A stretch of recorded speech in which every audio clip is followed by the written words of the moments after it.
Hello everyone, welcome to my channel Soumya's Galaxy. ఎలా ఉన్నారు friends? ఈరోజు నేను డిఫరెంట్ శారీ కుచ్చు చూపిస్తానండి. దానికి కావాల్సిన మెటీరియల్ 6 కలిపినటువంటి దారాలు. ఈ విధంగా 10 నెంబర్ నీడిల్ తీసుకోవాలి. ఫస్ట్ నాట్ వేసుకోవాలి శారీకి. ఈ విధంగా ఫ్రంట్ సైడ్ అంటే పళ్ళు సైడ్ అనమాట, సీదా సైడ్ అనమాట. ఈ విధంగా నాట్ వేసుకున్నాక సేఫ్టీ నాట్ ఇంకొకటి మీరు వేసుకోవాలనుకుంటే శారీని బట్టి వేసుకోవచ్చు, లేదంటే కంటిన్యూ చేయొచ్చు అట్లాగే ఒకటే నాట్ తోటి. సో ఈ విధంగా 3 or 4 చైన్స్ వేసుకోవాలండి. ఇది కుచ్చు కోసం అనమాట. మీరు కుచ్చు వద్దు అనుకుంటే డైరెక్ట్గా డిజైన్ స్టార్ట్ చేసుకోవచ్చు. సో ఈ విధంగా నాట్ వేసేసుకొని మళ్ళీ ఇంకొక నాట్ డిజైన్లో ఒక్కొక్కసారి మనము డిజైన్ లుక్ కోసం అనేసి 2 నాట్స్ వేసుకుంటా డిజైన్ ఎక్స్టెండ్ చేసుకుంటూ పోతాం కదా. సో ఆ విధంగా నేను పక్కన ఇంకొక నాట్ వేస్తున్నాను అనమాట. ఇక్కడ నేను 2 వేసాను, మీరు కావాలనుకుంటే 3 వేసుకోవచ్చు, మీకు అది చాయిస్ అనమాట అది. సో ఈ విధంగా నేను ఈ టైప్ ఆఫ్ బీడ్ తీసుకున్నానండి, 4mm బీడ్ ఇది. సో మీకు నచ్చినటువంటి క్రిస్టల్, యాంటిక్ ఏదన్నా బీడ్ తీసుకోవచ్చు. నేను రౌండ్ తీసుకున్నానని రౌండ్ అనే కాకుండా మీకు నచ్చినటువంటి బీడ్ మీరు ఇక్కడ తీసుకోవచ్చు. బీడ్ లాక్ వేసిన తర్వాత మళ్ళీ ఇక్కడ బీడ్ కంటే ముందర 2 times నాట్ వేసాం కాబట్టి ఇక్కడ కూడా మనం 2 సార్లు ముడి వేసుకోవాలన్నమాట. ముడి, నాట్, సింగిల్ క్రోషా ఏదైనా ఒకటి అవుతుంది. సో ఇది బిగినర్స్ కోసం చెప్తున్నాను. ఇది ఈ విధంగా నాట్ వేసుకున్నాక నేను ఈ టైప్ ఆఫ్ రింగ్ బీడ్ తీసుకున్నానండి.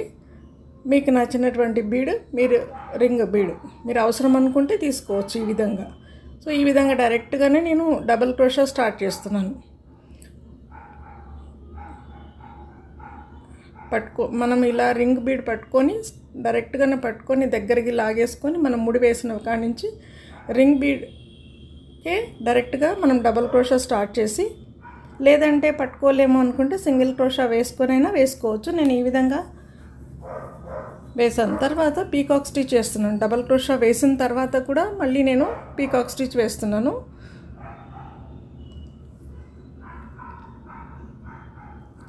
ఈ విధంగా కంప్లీట్గా అంటే మనము వేసిన ముడి కాడి నుంచి యువతల సైడ్ ప్యారలల్గా యువతల సైడ్ ఎంతవరకు వస్తుందో రింగ్ బీడ్కి అంతవరకు మనము double crochet with peacock stitch వేసుకోవాలన్నమాట.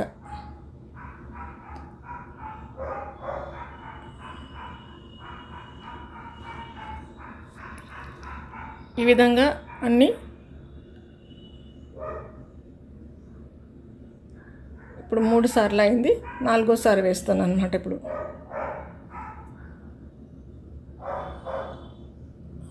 ఇది బిగినర్స్ కోసం కొంచెం స్లో పెట్టానండి. మీకు కావాలనుకుంటే ఫాస్ట్ మోడ్, నార్మల్ మోడ్ ఏదైనా మీరు పెట్టుకునే ఛాన్స్ ఉంటుంది. వీడియో ప్లే చేసేటప్పుడు మీకు పైన ఆప్షన్లో సెట్టింగ్ బటన్స్లో వస్తాయండి, దాంట్లో మీరు స్లో ఆర్ ఫాస్ట్గా పెట్టుకోవచ్చు. బిగినర్స్ అయితే స్లో చూసుకోవాలి కాబట్టి.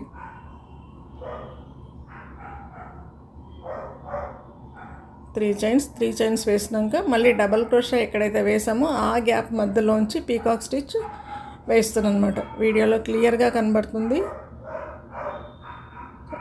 మళ్ళీ డబల్ క్రోషా నీడిల్ పైన దారం ఒకసారి చుట్టుకొని దారాన్ని ముందుకు వెనక్కి తీసుకున్న తర్వాత 3 లూప్స్ వస్తాయి. 2 లూప్స్కి ఒకసారి, 2 లూప్స్కి ఒకసారి వేసుకొని తర్వాత 3 చైన్స్ వేసుకోవాలి. 3 చైన్స్ వేసుకున్న తర్వాత డబల్ క్రోషా గ్యాప్ మధ్యలో వేసినటువంటి డబల్ క్రోషా గ్యాప్ మధ్యలోంచి మనము పీకాక్ స్టిచ్ ఎండ్ చేసేసుకోవాలి.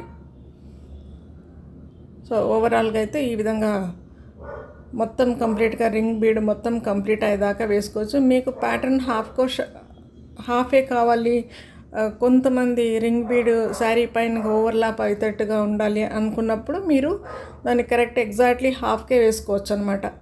నేను 75% వేస్తున్నాను, అంటే కొద్దిగా కనిపించేటట్టు రింగ్ బీడ్ చూపిస్తాను ఎండ్లో.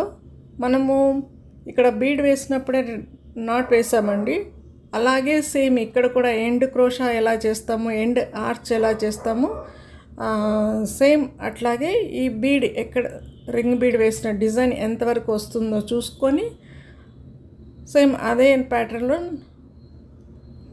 క్రోషా ముడి వేసుకోవాలి. ఇదిగోండి చూపిస్తున్నాను, ఇంకొకటి పట్టేటట్టుగా ఉంది. అలా చూసుకొని మనం ఈ డిజైన్ని వేసుకోవచ్చు అన్నమాట. ఇది కస్టమర్స్ చాయిస్ ప్రకారంగా వెళ్ళొచ్చు. Half design. లేదు కంప్లీట్గా ఇది ఫుల్ లుక్ కావాలి అంటే ఫుల్ చేసుకోవచ్చు అనమాట. నేను ఇక్కడ డబల్ క్రోషానే వేసాను. మీరు కావాలనుకుంటే త్రిబుల్ క్రోషా కూడా మీరు ట్రై చేయొచ్చు, హాఫ్ డబల్ క్రోషా కూడా చేయొచ్చు. ఇదిగోండి కంప్లీట్ అయిపోయాక ఈ విధంగా కనబడుతుంది. సో ఈ విధంగా ఎక్కడి దాకా ప్యాటర్న్ వస్తుందో అక్కడి దాకా చూసుకొని ఈ నాటు మనం ముడి వేసుకోవాలి. ప్రతి చోట నేను రెండు సార్లు ముడి వేస్తున్నాను కాబట్టి మీరు కూడా సేమ్ అలాగే రెండు ప్యాటర్న్ అనేది మర్చిపోకూడదు. స్టార్టింగ్ బేస్ అలా ఏం వేసుకున్నాం మనము అదే సేమ్ అక్కడ వేసుకోవాలి అనమాట. 2 సార్లు నాటు వేసుకున్నాక మళ్ళీ బీడ్ తర్వాత మళ్ళీ 2 టైప్స్ నాటు,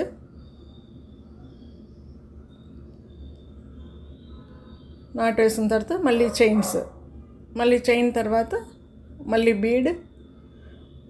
ఈ చైన్ మీరు కుచ్చు కావాలి శారీకి అనుకుంటే వేసుకోవచ్చు, లేదా అట్లాగే ప్లెయిన్ పెట్టుకున్నా పర్వాలేదండి. ఇదిగోండి మళ్ళీ 2 టైమ్స్ నాట్ వేస్తున్నాం, 2 or 3. మళ్ళీ ఇప్పుడు రింగ్ బీడ్ యాడ్ చేసుకోవచ్చు అనమాట. ఈ గ్యాప్ డిస్టెన్స్ని కూడా బట్టి కూడా మనం మన ఇష్ట ప్రకారంగా తీసుకోవచ్చు అండి. ఇది గ్యాప్ అనేది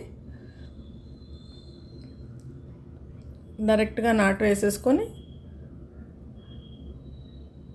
రింగ్ బీడ్ కూడా నాటు వేసుకొని, లేదంటే డైరెక్ట్గానే డబల్ క్రోషా వేసుకొని పీకాక్ స్టిచ్ స్టార్ట్ చేసుకోవచ్చు. అంటే పట్టుకోవడం అనేది బిగినర్స్కి రింగ్ బీడ్ కింద శారీ థ్రెడ్స్ పట్టుకొని అలవాటు చేసుకోవాలి. కాబట్టి నేను ఈ విధంగా ఫస్ట్ అంటే జారిపోకుండా అన్నట్టుగా నేను రింగ్ బీడ్కి ఫస్ట్ నాటు వేసేసుకోండి అని చెప్తున్నాను. లేదు మీకు ప్రాక్టీస్ అయిపోయింది, మేము పట్టేసుకుంటాం దాన్ని పడిపోకుండా, రింగ్ బీడ్ స్టేబుల్గా ఉంటుంది మీకు చేతిలో అంటే డైరెక్ట్గానే మీరు డబల్ క్రోషా స్టార్ట్ చేసుకోవచ్చు అనమాట. సో డిజైన్ ఏం కష్టమేం లేదండి, బిగినర్స్కి కొంచెం ప్రాక్టీస్ అవసరం అవుతుంది. ఈజీగానే డిజైన్ అయితే ఫాస్ట్ మూవింగ్లోనే వెళ్ళిపోతుంది. హార్డ్లీ 1.5 అవర్లో అయిపోతుంది. ఎందుకంటే పీకాక్ స్టిచ్ ఉంది కాబట్టి కొంచెము డబల్ క్రోషా ప్లెయిన్ వేసుకున్నామంటే కూడా త్వరగానే అయిపోతుంది. It is a partially bridal క్రోషానేనండి ఈ డిజైన్ అయితేను. బీడ్స్ వద్దు మీరు అవాయిడ్ చేయాలంటే చేసుకోవచ్చు డిజైన్లోను. అలాగే కొత్త వాళ్ళకి క్రోషా డిజైన్స్ ఎలా వేసుకోవాలి, బీడ్స్ ఎలా వేసుకోవాలని నా ప్లేలిస్ట్లో వీడియోస్ ఉన్నాయండి, బిగినర్స్ వీడియోస్, అవి వాచ్ చేయొచ్చు. 6, 7 ఎందుకు చెప్తున్నామంటే అక్కడ ముడి అనేది కొంచెం లావుగా వస్తుందన్నమాట. డిజైన్ ఇంకా కొంచెం గ్రాండ్గా కనబడుతుంది. ఎక్కువ దారాలు పట్టుకోలేము కాబట్టి 6 లేదంటే 7, 8 కూడా వేయచ్చు. కానీ స్టార్టింగ్లో వేసే వాళ్ళకి మాత్రం కొంచెం కష్టమవుతుంది, నీడిల్కి పట్టుకోవడము, శారీ యూజ్ చేసుకోవడం ఇవన్నీ కూడాను. అందుకని నేను 6 లేదంటే 7 తీసుకోండి అని చెప్తున్నాను. ఇది కంప్లీట్ అవుతుంది. 7 లేదంటే 8 వస్తాయి దీనికి. మీరు ఆ గ్యాప్ అనేది కంపల్సరీగా అంటే డిస్టెన్స్ అనేది ఎన్ని పీకాక్ స్టిచ్ వచ్చింది అని కూడా చూసుకొని మీరు వేసుకోండి. ఎందుకంటే ఒకటి తగ్గిన సైజ్ అనేది తగ్గిపోతుంది, ఆ డిజైన్ లుక్ అనేది మారిపోతుంది. ఆ లెంత్ విడ్త్ అనేది కూడా ఎంత వెడల్పులో వచ్చింది చూడండి, కౌంట్ చేస్తున్నాను ఆ విధంగా అనమాట. 9 లేక 10, 11 మీరు కావాల్సినటువంటి గ్యాప్లో ఎగ్జాక్ట్లీ మెయింటైన్ చేయాలి. ఇది ఒకటి. 3 చైన్స్ వేసిన తర్వాత పీకాక్ స్టిచ్ వేసినాక నేను ఇంక ఇక్కడ కుచ్చు కట్టడం చూపించట్లేదండి. ఇదిగోండి ఎంత దాకా వస్తే అక్కడ నాటు ఆ ముడి వేసేసుకోవాలండి. 3, 3, 6, 9 వేసామన్నమాట. ఎక్కడ దాకా వస్తే అక్కడికి ముడి వేసేసుకొని 2 నాట్లు కంపల్సరీ వేస్తున్నాం కదండి. ఇటు పక్కన అటు ఆర్చ్కి యువతల సైడు, ఆర్చ్కి యువతల పక్క అనమాట. సేమ్ గ్యాప్ ఈ విధంగానే వస్తుంది. మీకు కుచ్చు కట్టి చూపిస్తాను తర్వాత ఫైనల్ లుక్ ఎలా కనబడుతుందో. నా ఈ ఐడియా మీకు నచ్చింటే ఒక లైక్ ఇచ్చి మీ ఫ్యామిలీ ఫ్రెండ్స్కి షేర్ చేయండి తప్పకుండా. నోటిఫికేషన్స్ ఆన్ చేసుకోండి. ముఖ్యంగా కొంతమందికి నోటిఫికేషన్ మిస్ అవుతున్నాయని చెప్తున్నారు. సో నోటిఫికేషన్స్ కంపల్సరీగా మళ్ళీ అన్సబ్స్క్రైబ్ చేసుకొని మళ్ళీ సబ్స్క్రైబ్ చేసుకోండి. సో ఈ విధంగా కనబడుతుంది. మీరు షేర్ చేయడం వల్ల నాకు కొద్దిగా బూస్టప్గా ఉంటుంది, కాబట్టి తప్పకుండా షేర్ చేయండి. ఇదిగోండి ఫైనల్ లుక్ ఈ విధంగా కనబడుతుంది. సో పీచ్ అండ్ గ్రీన్ కలర్లో శారీ ఉంటుందన్నమాట, మైసూర్ సిల్క్ శారీ. సో ఈ విధంగా ఫైనల్ లుక్ అయితే ఈ విధంగా కనబడుతుంది. Thanks for watching. Thank you.